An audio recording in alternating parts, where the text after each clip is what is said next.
What is going on, everyone, and welcome to another Warframe video. I'm BouseFeenux, and today I wanted to cover a topic that I've been getting questions about a lot lately, and honestly, this isn't a question specific to my channel by any means. New Warframe players have been asking this question pretty much since the game started. That question is, should I buy Warframes with Platinum, and if so, which ones?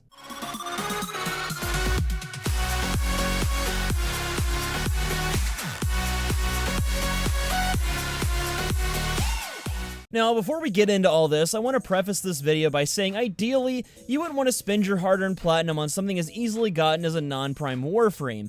Sometimes, though, you've got a little more plat lying around than you need, and you don't really feel like jumping through hoops for some of the more frustrating Warframes to obtain in this game. I wanted to make this video to sort of spark a discussion and answer your guys' long-burning question. The short answer to the question is simply, it depends. For some Warframes, it depends on how much you want to farm certain mission types or enemies over and over. For others, it's how lucky are you, so I say again, it depends.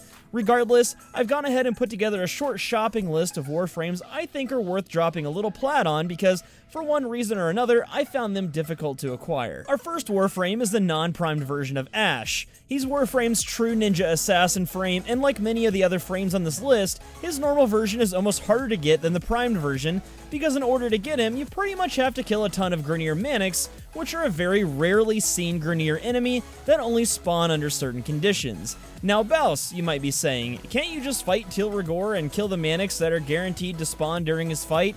No, random viewer, you can't.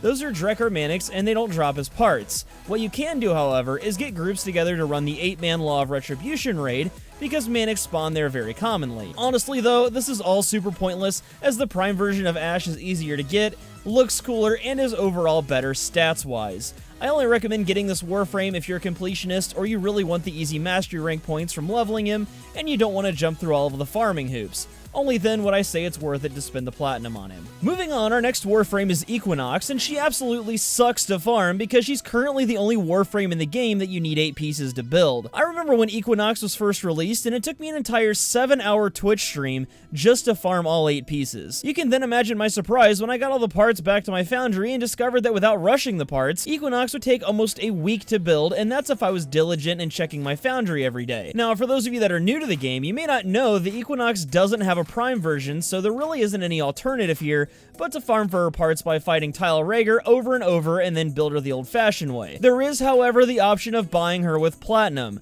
If you're more of a die-hard Warframe player and not someone who logs in every so often to do the sortie, and you absolutely have to have Equinox, then I highly suggest dropping some platinum on her. I wouldn't really consider it a waste though. Equinox is a very strong Warframe with a lot of utility, so you could definitely spend platinum on worse things. Evaro is our third Warframe, and I've included her on this list because of her insane drop rate in spy missions. Evaro came out a pretty good while ago, and I have some friends that are casual players that are still farming for her to this day. Fortunately for me, though, I'm a DE sellout, and I got this Warframe for free because I'm a fan channel, but I did have the pleasure of helping some friends farm for her and was absolutely blown away at how bad the RNG is for finding her. As I said before, she drops in spy missions, but more specifically, each part of her drops in a different tier of spy mission. For instance, the systems drop in Tier 1, which will be your level 1 to 15 spy missions. The chassis is Tier 2, and that goes from level 16 to 25, and lastly, their neuroptics drop in Tier 3 at level 26+. Now, if you're patient, there are some benefits to farming Evaro the old-fashioned way, those being the Void Relics tend to be a common spy mission reward, and you can take these missions as an opportunity to level up some gear. If you don't want to wait on that though, buying her with platinum is always an option, and one that I definitely wouldn't fault you for. Our fourth frame is everyone's favorite ladyboy, Nezha. This frame is sort of a mixed bag of tricks because his parts drop from the sortie reward tables. But the kicker is that he actually needs to be a part of those drop tables for the current season. If he isn't, then you're kind of out of luck. One thing you can do, however, if you find yourself in quote-unquote off-season, is solicit trade chat because Nezha's parts are in fact tradable, making him the first non-prime Warframe with tradable parts. This may allow you to trade for Nezha and spend less platinum on him than you would if you just bought him in the market. The one benefit to buying in the market, though, is that A, you don't need materials to build him, B, you don't have to wait to build him, C, he comes with a potato installed, and D, he also comes with a Warframe slot. So the choice is really yours here. You can be really lucky and catch him yourself in the sorties, you can bargain for a good deal in the trade chat, or you can take the lazy route like I would and just buy them with platinum. It's totally up to you though. And finally, the last Warframe on our little shopping list is Valban, and if I said that incorrectly, I'm sure you guys won't have any trouble correcting me in the comments. Passive aggressiveness aside though, how many of you have jumped out of bed at 4 AM to do a random alert to get a piece of this dude? Those of you that raised your hands, you have problems. The rest of you have no idea what I'm talking about, should know that Valban is on this list because he's probably, out of everyone I've mentioned so far, the most pain in the ass frame to get.